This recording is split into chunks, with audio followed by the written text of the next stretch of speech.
You won't believe what's hiding behind Hollywood's glamorous curtain. Ryan Reynolds' private texts have just been unsealed, and they reveal a side of him no one expected, a side that is furious, erratic, and completely obsessed with controlling the narrative around Blake Lively and Justin Baldoni. These messages show shocking attempts to manipulate the industry, pressure agents, executives, and even other celebrities, and the explosive PGA letter from Blake herself just dropped, proving she was at the center of everything. This is the kind of Hollywood scandal that could rewrite reputations, and you're about to see it all unfold. Stay with me, because what comes next will leave you speechless, and you will not believe what has been revealed from the unsealed text messages involving Ryan Reynolds and his network of Hollywood contacts. It is shocking and disturbing at the same time, and paints a picture of a man who is not only deeply invested in his wife's career but is operating in ways that are obsessive, controlling, and borderline unhinged. From the very first message, the tone is aggressive, protective, and completely relentless as he attempts to orchestrate the narrative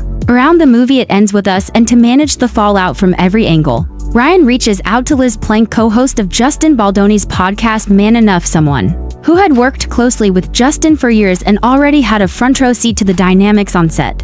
And he begins by saying he is baffled by Mr. Baldoni and looking for guidance, immediately placing himself in the middle of a situation that is not his own, while at the same time professing admiration for his wife and presenting himself as a supportive spouse. But the text reveals a different side, a side that is controlling and manipulative, as Liz responds, cautiously mentioning the red flags she had previously tried to warn Blake about, but she expresses her willingness to talk. And Ryan immediately seizes on this, saying, "Zero pressure, we can chat tomorrow," and sigh, which conveys both his urgency and his need to be reassured that he is being heard. And then Liz continues, acknowledging her difficult experience working with Justin and offering support, and it becomes clear that Ryan is already strategizing a long game.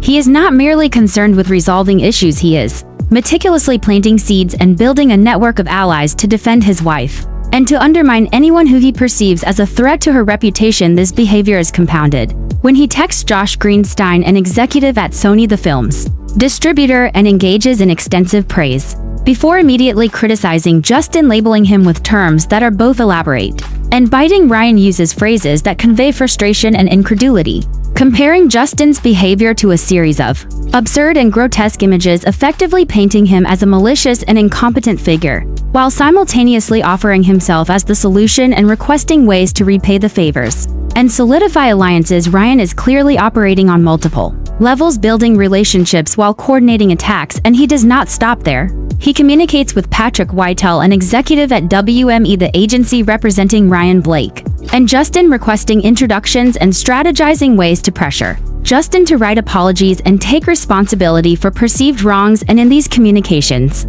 he frequently conflates his concerns for Blake with personal attacks on Justin, portraying Justin as a manipulative, predatory fraudster while framing Blake as a blameless heroine. This narrative becomes increasingly complex as Ryan reaches out to Warren Zavala, another WME executive, expressing his exasperation over Sony's lack of proactive measures and his frustration that nobody is stepping up to protect Blake, while also referencing Justin's crisis management team, suggesting orchestrated campaigns against Blake. And his messages oscillate between congratulatory tones, celebrating the success of the movie, and vitriolic condemnations of Justin and anyone who fails to align with Blake's interests.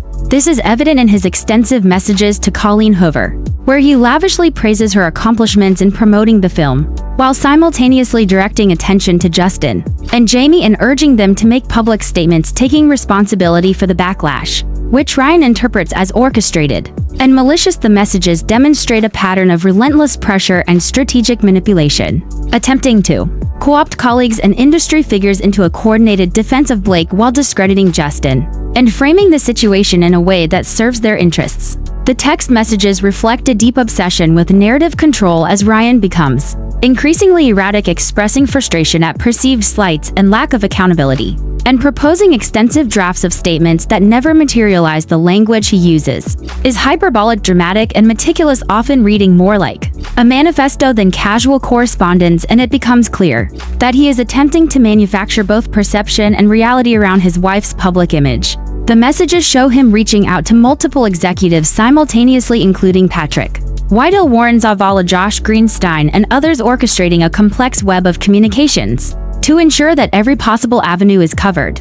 and that Blake's reputation is protected at all costs even if it requires him to manipulate situations or exert pressure on colleagues. The urgency and repetition in Ryan's messages indicate an obsessive focus on outcomes. He is unable to simply let events unfold naturally, and instead demands control over every aspect of the narrative, from social media reactions to official statements and internal communications. His insistence on drafting apologies, directing statements, and controlling how Sony and other industry figures respond reflects a profound need to manage perception and protect his wife in the most aggressive manner possible. As the communications continue, it becomes clear that Ryan is also engaging in real-time crisis management, attempting to anticipate backlash and preemptively neutralize it before it escalates. He references bots and orchestrated campaigns and is intensely focused on ensuring that Blake's reputation remains untarnished while portraying Justin as the orchestrator of a smear campaign. The sheer volume and intensity of Ryan's messages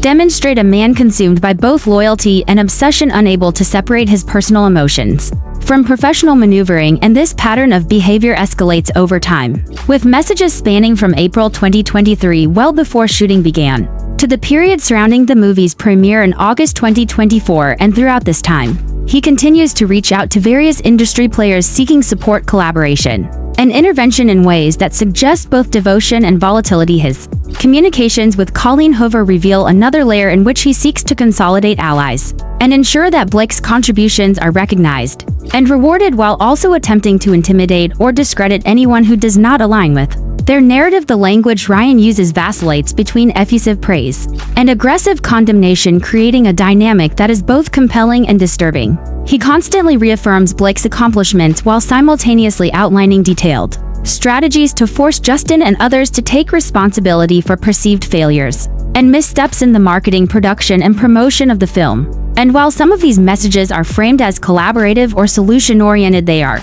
in fact, highly strategic maneuvers designed to exert control over outcomes and shape perceptions in the industry. The communications also shed light on the PGA letter Blake Lively wrote, attempting to position herself as responsible for virtually every aspect of the movie's production, from development through post-production and marketing, and including HR oversight and management, which raises complex questions about liability, authority, and responsibility. The unsealed messages reveal Ryan's deep involvement in navigating this landscape.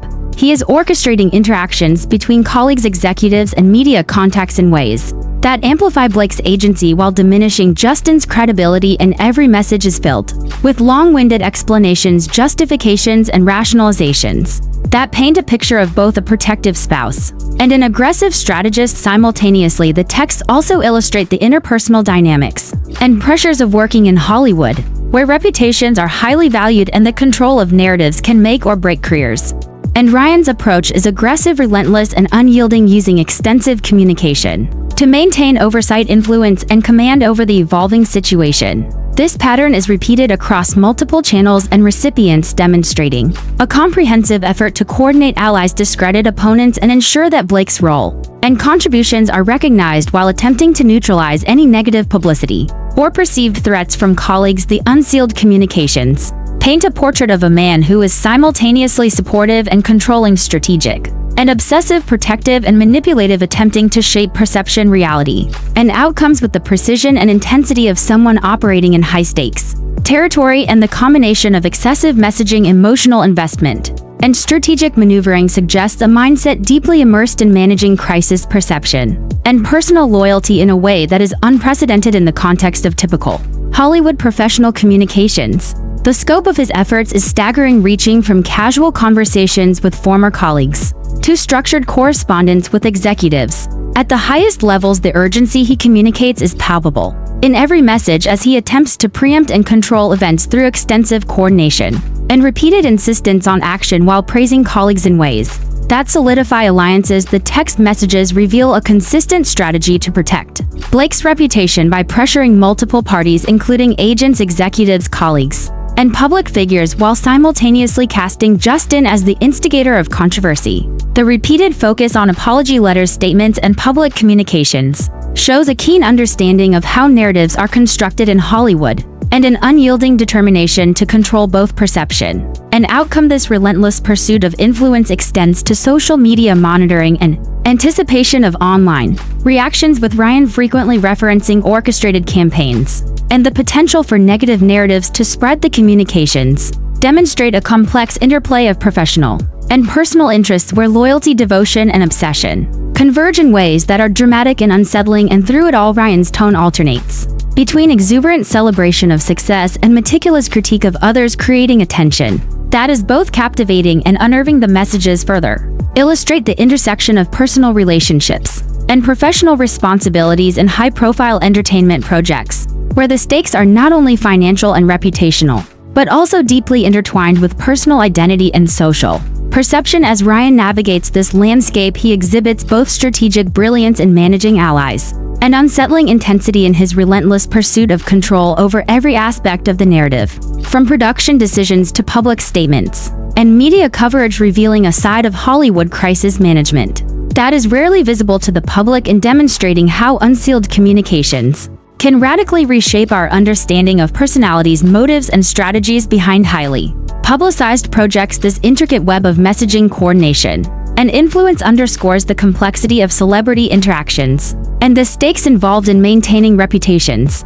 and controlling narratives in the entertainment industry, and paints a vivid and shocking picture of a man whose protective instincts have escalated into a highly orchestrated campaign to manage perception, alliances, and outcomes across every level of production, publicity, and social discourse surrounding a single high-profile movie project. As the unsealed text messages continue to reveal the depth of Ryan Reynolds' involvement and obsession, it becomes even more apparent how intricately he is trying to control the narrative surrounding his wife Blake Lively and the movie It Ends With Us. Every message is a combination of strategizing, coordinating, and exerting pressure on executives, agents, colleagues, and even media contacts to ensure that Blake's reputation is safeguarded at all costs, while simultaneously undermining Justin Baldoni and anyone perceived as not aligning with their narrative. The communication patterns reveal a man deeply immersed in controlling outcomes, who cannot simply allow events to unfold naturally, but instead insists on constant intervention, manipulation, and orchestration. From the moment the movie entered production, Ryan's messages reflect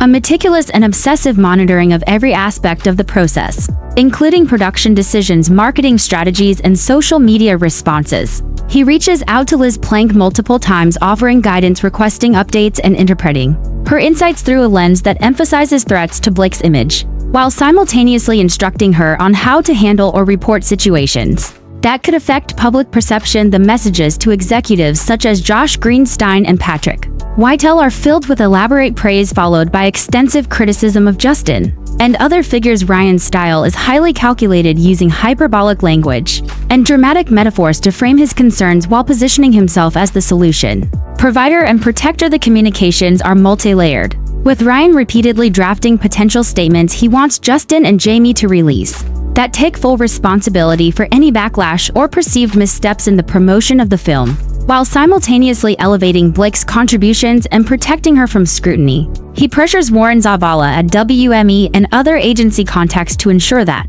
there is alignment across the network of industry players and that no one undermines the narrative he is building. The level of detail and obsession is staggering, from monitoring social media reactions to anticipating the actions of crisis management teams.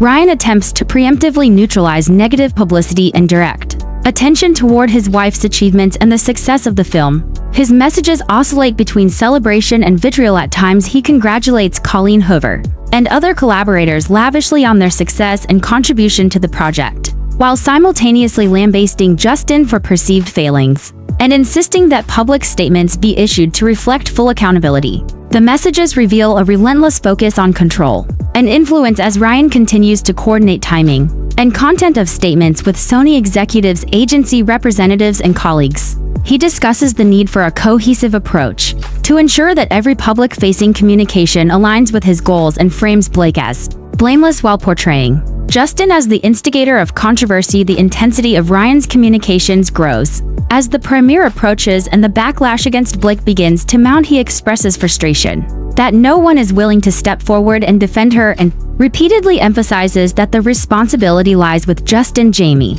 and their associates to acknowledge the situation and issue apologies. he presents detailed drafts of statements that he expects to be released immediately while criticizing Sony and others for inaction. The messages also highlight Ryan's awareness of the impact of social media and online commentary on public perception. He references bots, orchestrated campaigns, and the manipulation of narratives, suggesting that much of the backlash is coordinated rather than organic, and he consistently interprets any negative coverage as a direct threat to Blake's reputation, rather than a reflection of her actions or the complexities of public opinion. This obsessive focus is coupled with a pattern of extreme loyalty and advocacy for Blake. He repeatedly insists that she should not be subjected to scrutiny or criticism for any aspect of the movie or its promotion, and that anyone who attempts to assign blame to her is acting maliciously or incompetently. The communications also illuminate Ryan's attempt to consolidate support from influential figures in the industry. He reaches out to Colleen Hoover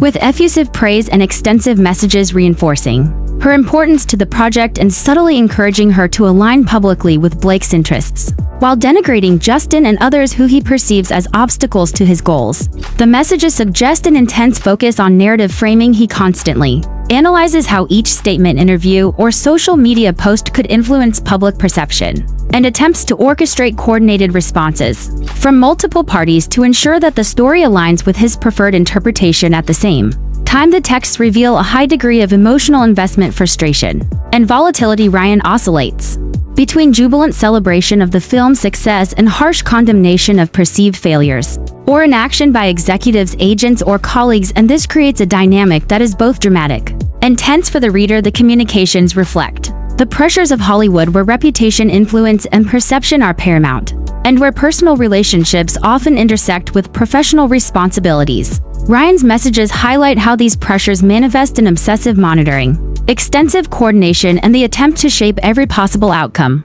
The PGA letter Blake lively wrote further complicates the situation, as it positions her as responsible for nearly every aspect of the movie's production, from development through post-production, marketing, PR, and even HR oversight. In her letter, she emphasizes her contributions and the critical role she played in ensuring the project's success. This letter, combined with Ryan's extensive messaging, illustrates a coordinated effort to cement her authority and protect her from criticism, while simultaneously laying the groundwork to challenge or undermine Justin's credibility and influence. The Unsealed communications show Ryan repeatedly attempting to direct attention toward the orchestrated nature of the backlash against Blake, suggesting that Justin's crisis management team is responsible for online commentary and media narratives. He interprets every negative post as part of a coordinated campaign rather than organic audience response, and insists that industry figures step forward to correct the record. This relentless advocacy is both strategic and obsessive. Ryan's approach includes multiple layers of coordination, including direct communication with agents, executives, and collaborators, monitoring media coverage and social media commentary, and drafting potential statements for release. He consistently emphasizes the urgency of action and the need to protect Blake from reputational harm. The Unsealed text messages also provide insight into the interpersonal dynamics on set and within the industry. Ryan repeatedly references interactions between cast and crew, highlighting perceived misconduct or failures to align with Blake's interests. He pressures executives to ensure accountability and frequently discusses the need for public acknowledgement of wrongdoing or apology, while simultaneously emphasizing Blake's blamelessness. The communications reveal a man consumed by loyalty to his wife and an obsessive need to manage perception, control narrative, and direct outcomes across multiple channels. He demonstrates an acute understanding of how public opinion forms in Hollywood and the role of social media, crisis management, and executive influence in shaping perception. Ryan's communications oscillate between highly detailed strategic planning and emotionally charged commentary, illustrating both his dedication and volatility. He meticulously drafts statements suggesting exact language to be used and timelines for release, while continuously monitoring reactions and adjusting strategies based on emerging information. His messages also highlight the complexity of navigating Hollywood power structures as he attempts to engage executives, agency representatives, and media contacts in a coordinated effort to ensure alignment and control over outcomes. The Unsealed communications further reveal the extent to which Ryan seeks to consolidate support from influential figures and ensure that key players are aligned with Blake's interests. He repeatedly encourages collaborators to take action publicly or behind the scenes to protect her reputation, while framing Justin and others as orchestrators of controversy. His communications emphasized the importance of timing coordination and messaging to achieve maximum impact. While minimizing reputational risk, Ryan's focus on these factors reflects a deep understanding of how influence and perception operate in high-profile entertainment projects. The text messages also illustrate a broader strategy of combining personal advocacy with professional maneuvering. Ryan leverages his relationships with executives, agents, and collaborators to influence decisions and ensure that narratives align with his and Blake's interests. He frequently provides extensive guidance and oversight to colleagues, while simultaneously expressing frustration when others fail to act according to his expectations. The messages demonstrate an obsessive focus on controlling both perception and outcomes across multiple channels, from media coverage to internal communications to social media monitoring. He consistently interprets events through a lens of protecting Blake and assigning responsibility to Justin and others. While crafting detailed strategic plans for action, Ryan's communications also highlight the emotional intensity of the situation. He repeatedly expresses frustration, anger, and urgency alongside strategic planning and celebration of successes. This combination of emotional investment and meticulous coordination creates a dynamic that is both compelling and unsettling, illustrating the complexity of navigating high-stakes Hollywood projects, where personal relationships, professional responsibilities, and public perception intersect in ways that can have dramatic consequences. The Unsealed communications provide an unprecedented view into Ryan Reynolds' approach to crisis management, influence, and loyalty within the entertainment industry, highlighting both the potential for strategic brilliance and the intensity of obsessive intervention in shaping narratives, outcomes, and reputations. Across multiple levels of interaction and communication around the film, it ends with us and the individuals involved in its production, promotion, and reception. The continuous focus on aligning allies, managing narratives, and pressuring opponents demonstrates a comprehensive effort to control outcomes and ensure that Blake Lively's contributions are recognized and protected at all times, while maintaining an aggressive stance toward anyone perceived as threatening her reputation or the success of the project.